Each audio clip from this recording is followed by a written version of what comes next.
After wallowing in the shadows of international horse sales for decades, Australia has shot to prominence.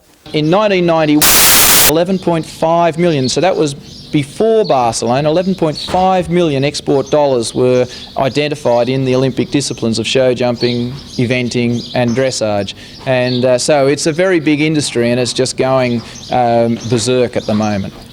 The equestrian centre at Lochinvar in the Hunter Valley is one of the hotspots of world horsing. It's home to the Ryan family, which includes brothers Matt, Australia's dual gold medalist at Barcelona, and Heath, trainer of both world-class riders and horses. It takes a lot of your life of heart and soul and very careful judgment to produce these horses, so you don't have hundreds of them. A professionally bred and trained Olympic horse is an awesome sight. This 3-year-old warm-blood stallion called Don Ramiro is already worth $200,000. Then as they reach their peak age between 9 and 14, their value increases. This 10-year-old stallion called Dom Eden is worth $500,000. With these horses demanding such high prices, many top-notch riders are forced to sacrifice Olympic gold for real gold. Even with double gold medals, which Matthew won at Barcelona, making in sort of endorsements any more than maybe 60,000 ever. Now that same horse sold prior to Barcelona was probably worth $2 million.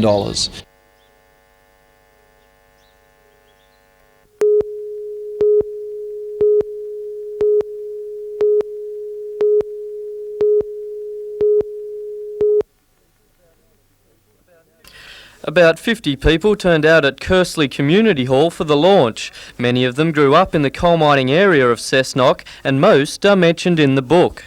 It was very emotional. I felt very affected, but I have realised that it was a life that was lived by many other people along those same lines. Pit Tops and Prams portrays the life of Betty as she grew up in the coalfields during the Great Depression. In launching the book, Mayor Marie Callaghan applauded the author and its characters. So don't let anyone ever devalue your effort. Hold your head up with pride. You're a miner. See?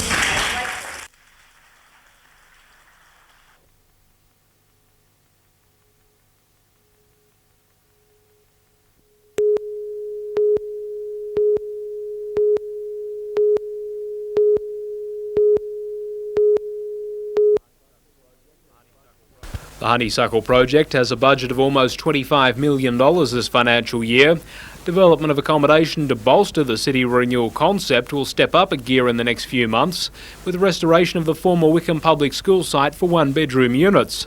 Today's visit by Planning and Housing Minister Robert Webster included announcing the Inner Newcastle housing strategy is almost complete and will mean another 150 rental dwellings for the city. Really talking about at least another 300 housing units, including what's going to happen in the old Wickham School, and that's just about ready to go. The announcement comes with the city's fishing fleet preparing to occupy their new wharf and Honeysuckle Development Corporation intensifying its promotion of the precincts in the project. Also during his visit, Mr Webster launched Lake Macquarie's heritage study. The study has taken 2 years to complete and has identified more than 500 sites and buildings as having heritage significance. Earlier this week, Mayor John Kilpatrick questioned the heritage value of some of the sites identified in the study, including the Cockle Creek Rail Bridge at Argenton, the Wangi Power Station and the Soul Garage at Spears Point. Ranald Boydell is a member of the team which compiled the study.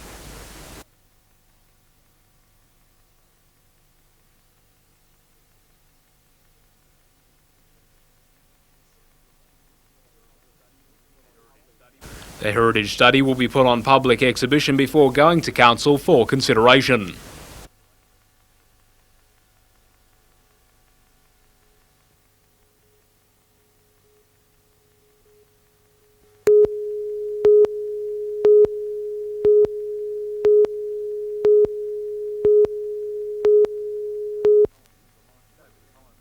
David Collins has a life full of adrenaline. When he's at work, he hangs out of helicopters in his role as a crewman on the rescue chopper at Williamtown RAAF base. On the ground, he's one of Newcastle's leading triathletes. For the past 6 months, he's been directing his training toward this Sunday's Blue Water Triathlon at Nelson Bay. The top finishers are almost guaranteed a place in the Australian team for next year's World Championships. I think it's unique for this area to have a race with so much at stake. They're normally in the capital cities. The course circles around Nelson Bay, and although the 10-kilometre run is mostly flat, it isn't seen as easy. It's probably easier going up hills. It doesn't hurt as much as going down some of the hills. But the flat course, you can get a chance to get into a bit of a rhythm and get going, get the soreness and the tightness of your legs. Collins has been working hard to make sure he doesn't tire easily. Every day he trains at the base, swimming, using the gym, or sweating it out on endless kilometres of road. And although the base is a hive of physical activity, there are plenty of distractions at the moment to lure him away from training. It's a bit hard socially at the moment. There's a fair bit going on coming up to Christmas. So yeah, it's a bit of a problem at this stage. But if he finishes with the top group this week, you can bet he won't be holding back at Sunday night's party.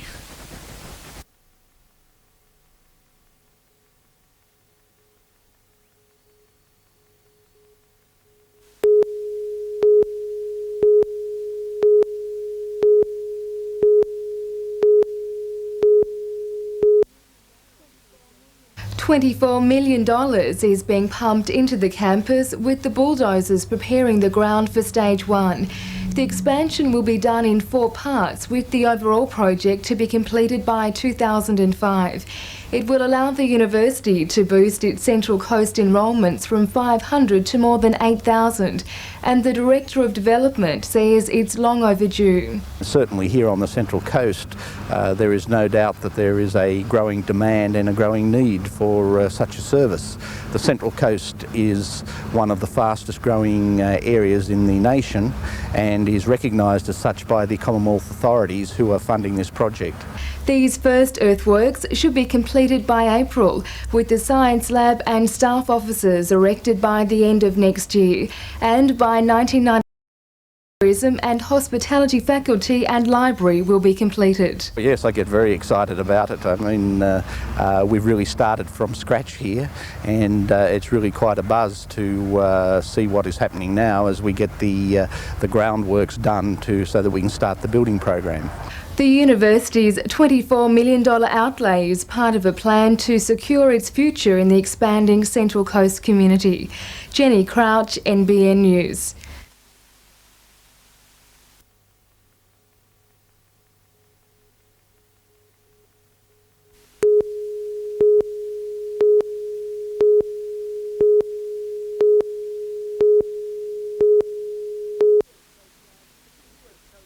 It's the US Coast Guard's biggest ship, 123 metres in length and capable of cruising around the world without having to refuel thanks to more than 5,000 litre fuel tanks.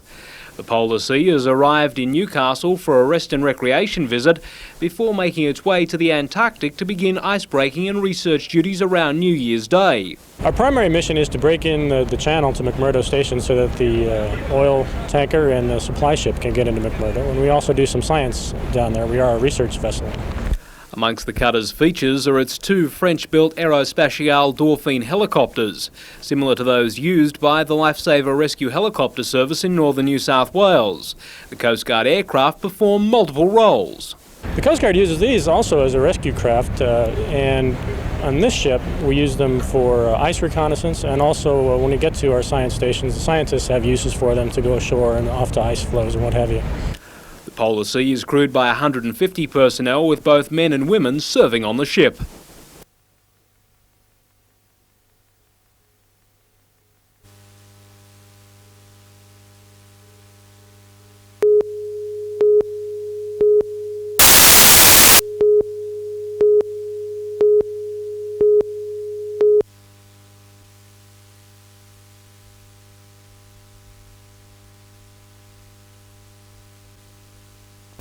Today's commissioning of the new 4,000-tonne guided missile frigate in Newcastle Harbour represents a rare event in naval history. Official guests included the Navy's highest-ranking senior officers, headed by Maritime Commander Rear Admiral Don Chalmers. The job of making sure the crew of 200 met inspection going to Defence Minister Senator Robert Ray. Commanding Officer Rowan Moffat leading the service.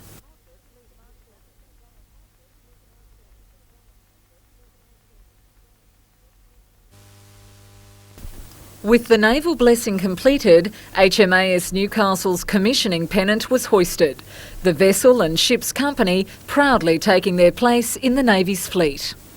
The official ceremony over, thousands of onlookers and guests enjoyed a special reception, the traditional honour of cutting the cake going to the commanding officer's wife and the ship's youngest sailor, 17-year-old Tony Penstone. At a cost of $600 million, the frigate is the last of 6 to be built. It's more of a beginning than an end though. We've got that little bit of hard work behind us, and in front of us there's another 8 months of very hard work to get the ship to be an operational warship. That's what we're aiming for. Well, I think our 6 guided missile frigates are one of the most crucial part of the Navy. They're a very modern fighting machine, and they will protect Australia well into the future. Celebrations will continue tomorrow when the frigate is open for public inspection. On Monday, HMAS Newcastle will sail to Sydney before undergoing important sea trials early next year. Melinda Smith, NBN News.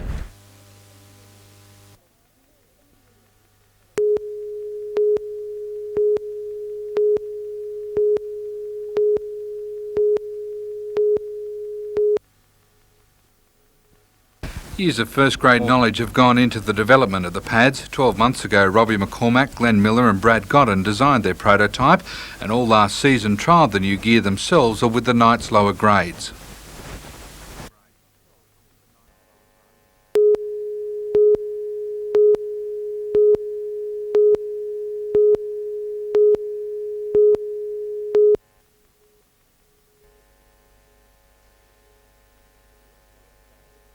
The new Enterprise Incentive Scheme course run by Singleton and Upper Hunter Business Enterprise Centre has seen 18 mostly unemployed people trained to turn their business ideas into reality.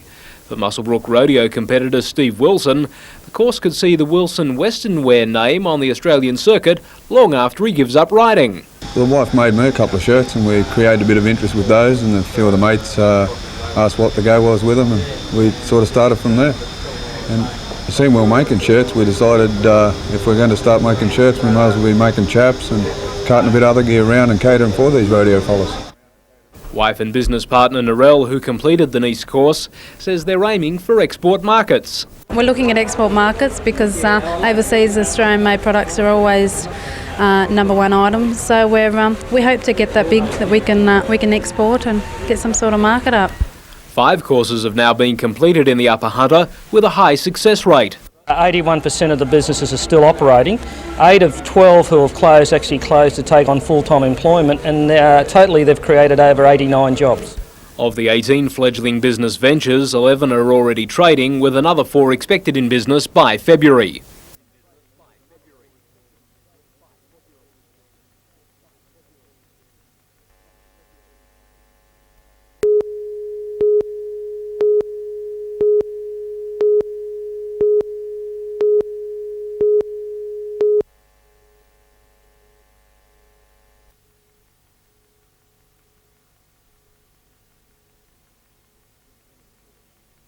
There's only 2 of the main gears and the main support shaft, plus a bit of the metalwork in the roof, for want of a better expression, that we kept, and the horses.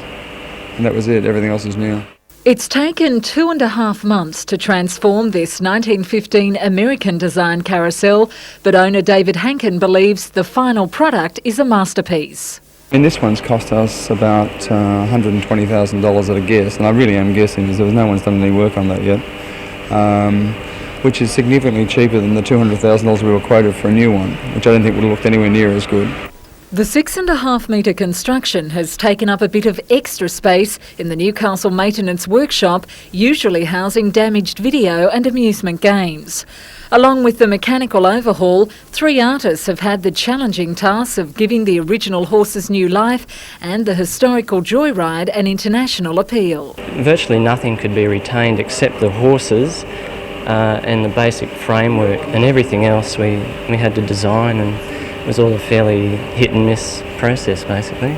Tomorrow, the carousel will be dismantled piece by piece before being transported to Melbourne, where it will feature in a shopping centre entertainment display. And judging by today's test, it's sure to be a runaway success.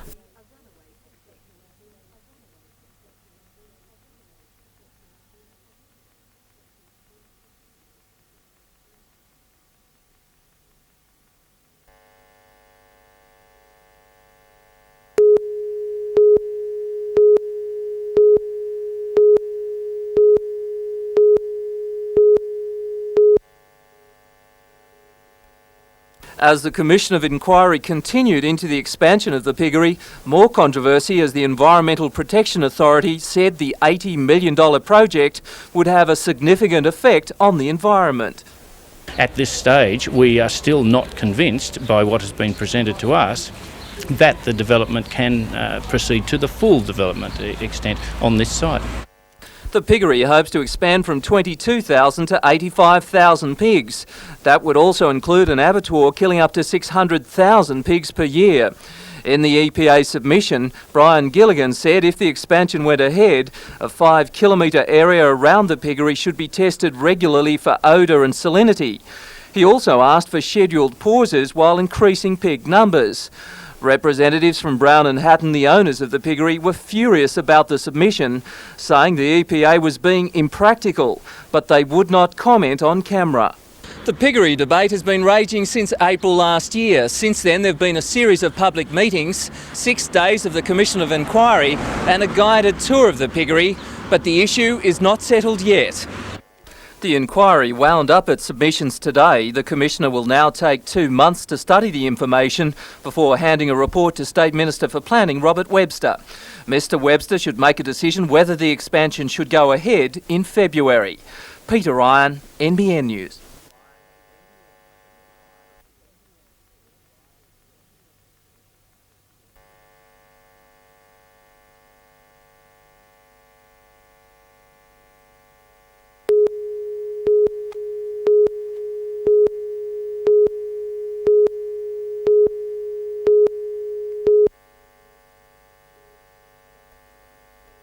What had begun as a mist along the coastline developed into a sea fog that reached its peak at about 10:30. Nobby's signal station was temporarily lost from the city's eastern skyline during the 20-minute whiteout. A tug preparing to meet an incoming ship was forced to abort the rendezvous until conditions improved. The ship's arrival was delayed for a short time and didn't disrupt the port's busy program. While the harbour occasionally falls victim to foggy conditions in winter, today's sea fog has been described as the heaviest for some time. The Bureau of Meteorology says the sea fog developed through a combination of atmospheric conditions. It included the air mass off the coast being very humid and able to reach its condensation point as it passed over the sea, aided by light northeasterly winds. The sea fog was reported and Lake Macquarie. It isn't an unusual phenomenon during the summer months, with Weather Bureau saying it can form at any time if atmospheric conditions are right.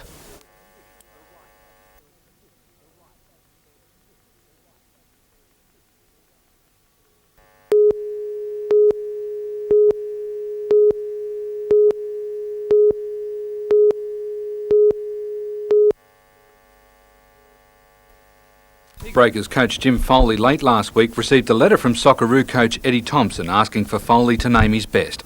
The same day he wrote back nominating 20-year-old Troy Halpin and midfielder Mark Wilson. Halpin has had little game time so far this year but shown plenty of promise.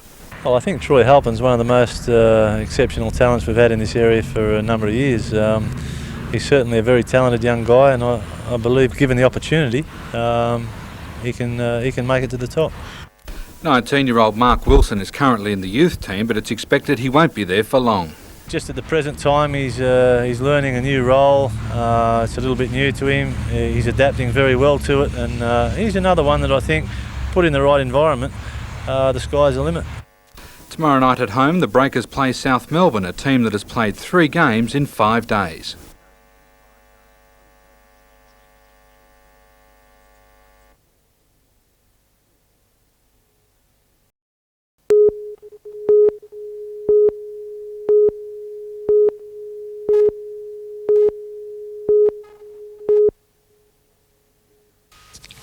Newcastle, the foundation of country rugby union, hopes to make its mark on the Sydney competition by attracting quality country players from outside the region. The Newcastle Rugby Union Club says Newcastle has a lot to offer those who'd like to play. Rugby being an amateur game, we can't really go out and buy as such, but Newcastle as a city has an enormous amount to offer, both its local players and also players from nearby country areas like the Hunter Valley, maybe as far north as Tamworth. Secretary of Country Rugby Union Chris Zucker says there are a number of players who would certainly be good enough to enter the Sydney competition. However, he says many who live and work in the northwest are still here and not in Sydney by choice. And there's probably a few who will take the opportunity to play high-level rugby every weekend. It will depend obviously on things like jobs and families and moving house if they need to. Mr Zucker says Country Rugby Union will continue to offer representative opportunities, but many players could be attracted by the chance of playing high standard games each weekend in Sydney. That's the only danger, that it will lead to more and more of the stronger players leaving the club rugby, which is really the heart of rugby right through the state.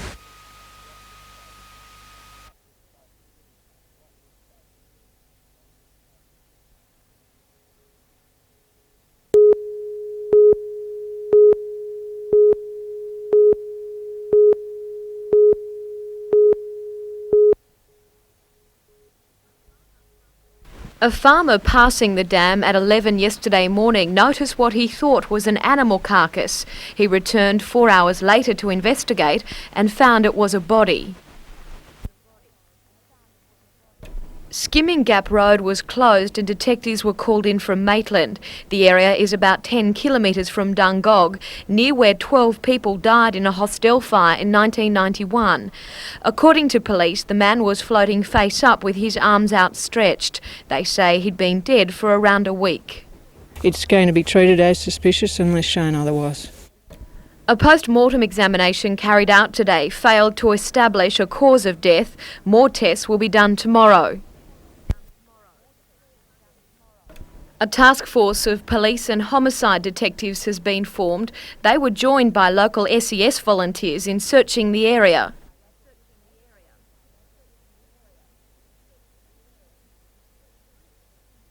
There is the possibility the man may have been camping nearby, but no sign of a campfire was found or entry into this forestry hut. Moulds were taken of footprints and divers from Sydney scoured the dam for any clues to what may have happened, but they came up empty-handed. The only way police have of identifying the man is by what he's wearing, a pair of underpants and a pair of shorts. There were no other belongings found in the area or clues which might help police identify him.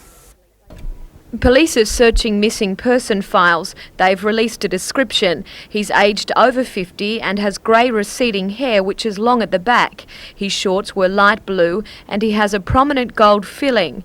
Police will drain the dam tomorrow and continue their ground search. Jodie McKay, NBN News.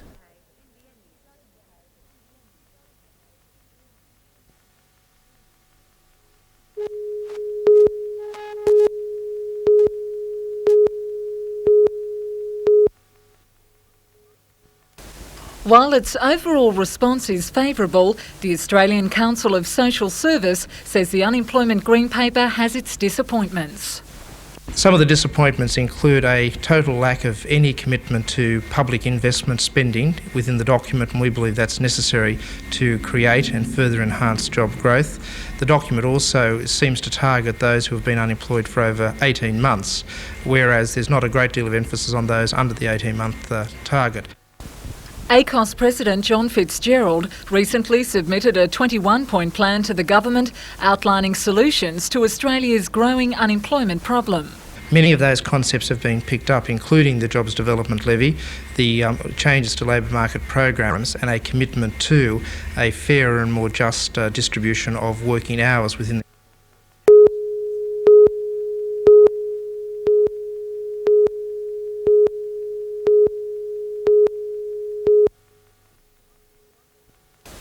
While its overall response is favourable, the Australian Council of Social Service says the unemployment green paper has its disappointments. Some of the disappointments include a total lack of any commitment to public investment spending within the document, and we believe that's necessary to create and further enhance job growth. The document also seems to target those who have been unemployed for over 18 months, whereas there's not a great deal of emphasis on those under the 18-month target. ACOS President John Fitzgerald recently submitted a 21-point plan to the government outlining solutions to Australia's growing unemployment problem. Many of those concepts have been picked up, including the Jobs Development Levy, the changes to labour market programs, and a commitment to a fairer and more just distribution of working hours within the community. Lobbying for more infrastructure spending and labour market programs, ACOS plans to step up its job. Naturally, we'll be speaking to government and other party members to try and encourage them to increase the level of activity for both short-term job creation for the long-term unemployed and economic growth generally, especially that which creates jobs.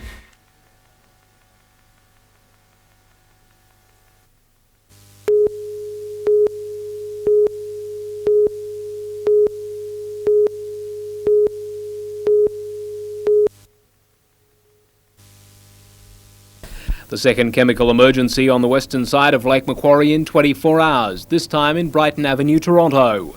A 15-litre drum of hydrochloric acid had fallen from a truck, forcing evacuation of the public within a 200-metre radius. Initially, residents were confused by what had happened. A bang, a really loud bang, like a shotgun blast or something like that, or car petrol tank, and whole house shook, you know, feel it go bang. And we rushed out and, and the car alarm went at the same time, so thought, you know, car had exploded or something like that, and come down, and this black container was sitting in front of the car with whitish smoke coming out of it. Two officers from the Fire Brigade's Hazardous Materials Unit were kitted in chemical spill suits to confirm the type of substance and stem the flow of the acid. The situation was quickly under control, but not before about a litre of the acid had flowed into a stormwater drain. Soda ash was used to neutralise the spillage before a proper clean-up. A courier was the only person who needed precautionary medical assistance from ambulance officers on the scene. Luckily, no one else got too close to the potentially dangerous substance. Hydrochloric acid can be dangerous to the breathing of the person. It attacks the mucous membranes and attacks the breathing areas of the body and can cause death. EPA officers are trying to locate the owner of the drum as part of their investigations.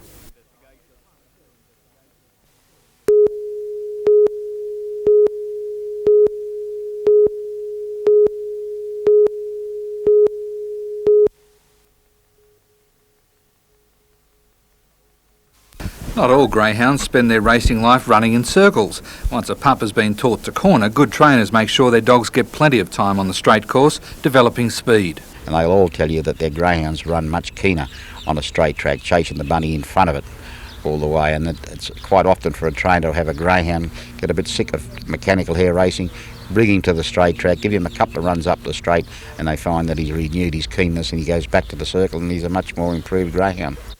Although plenty of dogs train this way, the big prize money seems to stay with the circular courses. The Wyong Club has trainers and their dogs jumping for joy with their offer of $4,000 cash for the winner of the main race and $200 for each of the heats. It's expected the national title will be run over 2 weekends in February.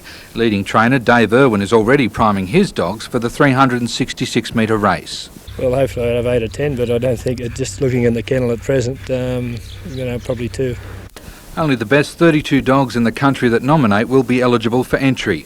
Club officials are confident the prize money on offer will prompt trainers to cross over to straight track, even if it is only for the weekend. And there's only one way to go in life, and that's to go straight.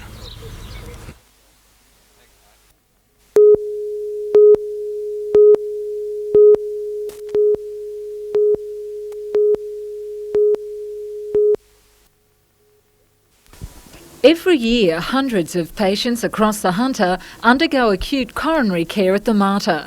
In a special service today, the hospital's new $160,000 unit was blessed by Father Tom Brennan.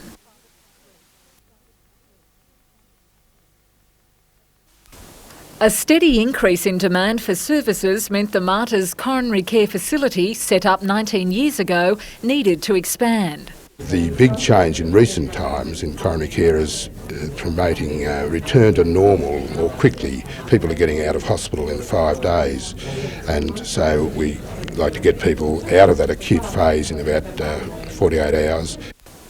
The new unit has double the bed space, providing cardiac care for up to 8 patients.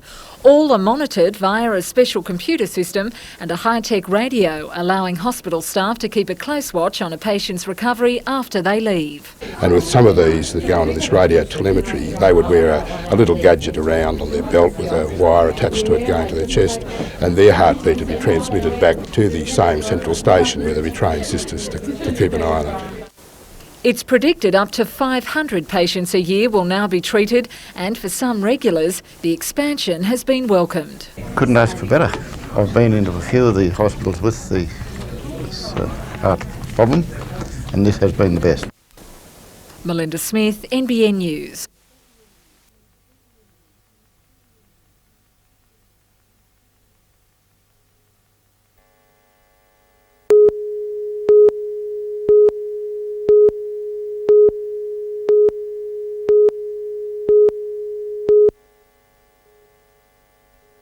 Leland McSpannon is the closest thing to a living legend on the Motordrome circuit. He is one of only a handful of drivers to ever record 60 wins on the highly competitive Californian circuit. He may be 46 years old, but he hasn't slowed up on the track or in his racing commitments. During his 30-day stay, he will race 15 times, something he doesn't mind doing in Australia. If you race all winter, you're just sharper when the season starts at home. And plus, Australia is such a neat place to visit. You know, you got beautiful climate, and you got pretty ladies, and you got a beautiful city and state, you know, so it's nice to come over here. McSpannon has raced at Newcastle before and remembers it well, because 2 Australians beat him into first and second place. Well, at Newcastle, you know, the racetrack's real wide and it gives you a lot of room to race on. You know, I'm looking forward to getting back at Newcastle on Saturday night in front of the fans there, and hopefully we can go from third up to first. Racing starts tomorrow night at 6:30.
Cameron Daddo led thousands of people in celebration of Christmas in Newcastle's King Edward Park.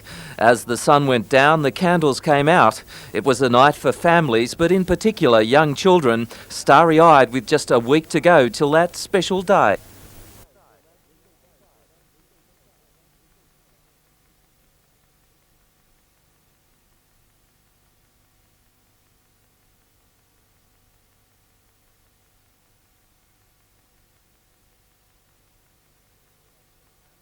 The candles lit up the park in one of the great traditions of the festive period.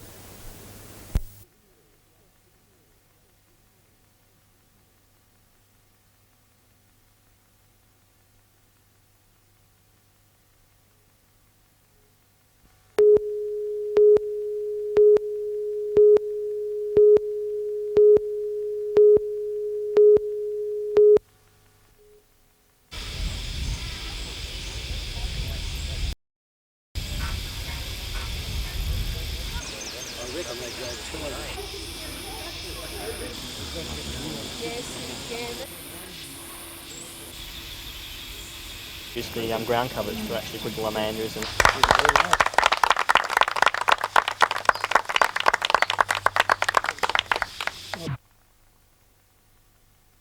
Particular issues, I talk about Frank Rigby. He knows all about theatres and gardens.